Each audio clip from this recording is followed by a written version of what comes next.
Hello guys, आज हम एक ऐसे बलशाली वीर योद्धा के बारे में बताएंगे जिसने पांडवों की तरफ से महाभारत युद्ध में अपनी बल और शक्तियों को विश्व के सामने रखा। उस वीर योद्धा ने कौरवों और दुर्योधन को युद्ध में धूल चटाई और मजबूर कर दिया था सहायता के लिए। वो वीर योद्धा भीम के पुत्र घटोत्कच थे। हेलो गाइस, मैं आप सभी का अपने यूट्यूब चैनल पर स्वागत करती हूँ। चलिए आज जानते हैं। घटोत्कच भीम और हिडम्बा का पुत्र था और बहुत बलशाली था। घटोत्कच बर्बरिक, अंजनपर्व और मेघवर्ण नामक 3 पुत्रों का पिता था। इनमें बर्बरिक अपने पिता घटोत्कच और अपने अन्य 2 भाइयों से भी ज्यादा मायावी था। वह महाभारत के प्रमुख पात्रों में से एक था। घटोत्कच का विवाह दिति के पुत्र मूर की कन्या कामकंटकटा मोरवी से हुआ था और उनके 3 पुत्र हुए। उनमें सबसे बड़ा पुत्र सिंह के समान बालों वाला था, इसलिए उसका नाम बर्बरिक रखा गया। अन्य 2 पुत्रों के नाम अंजनपर्व और मेघवर्ण रखे गए। चलो जानते हैं अब उनके बल और शक्ति के प्रदर्शन के बारे में। 8वें दिन घटोत्कच ने कौरव सेना के कई वीरों का वध किया और दुर्योधन तथा दुशासन को भी बुरी तरह से घायल कर दिया। इरावन ने अपने बड़े भाई का इस युद्ध में साथ दिया और कौरव सेना के कई शूरवीरों को मौत के घाट उतार दिया।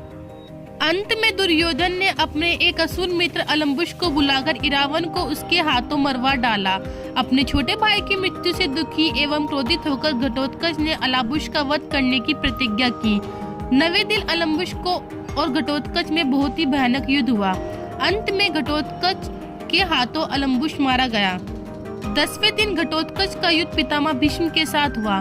भीष्म ने घटोत्कच का वध तो नहीं किया, लेकिन उस पर कई बाण छोड़े जिन्हें घटोत्कच निगल गया। भीष्म ने हार मानते हुए अपना रथ अर्जुन की ओर कर लिया।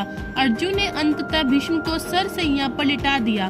11वें दिन घटोत्कच ने कई मायावी विद्याओं का प्रयोग करते हुए कुरु सेना के छक्के छुड़ा दिए और 11वें दिन उसने अलायुध का वध कर दिया था, जो अलम्बुश का छोटा भाई था। 12वें दिन घटोत्कच ने कुरु सेना में तहलका मचा दिया। अभिमन्यु के साथ उसने कई वीरों का वध किया।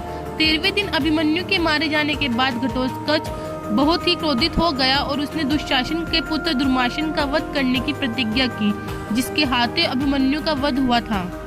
दुशासन के पुत्र दुर्माशन का वध घटोत्कच ने कर दिया था। इतने में ही अपने भतीजे की मृत्यु से क्रोधित होकर दुर्योधन ने घटोत्कच से युद्ध किया, लेकिन उसके हाथों बुरी तरह घायल हो गया।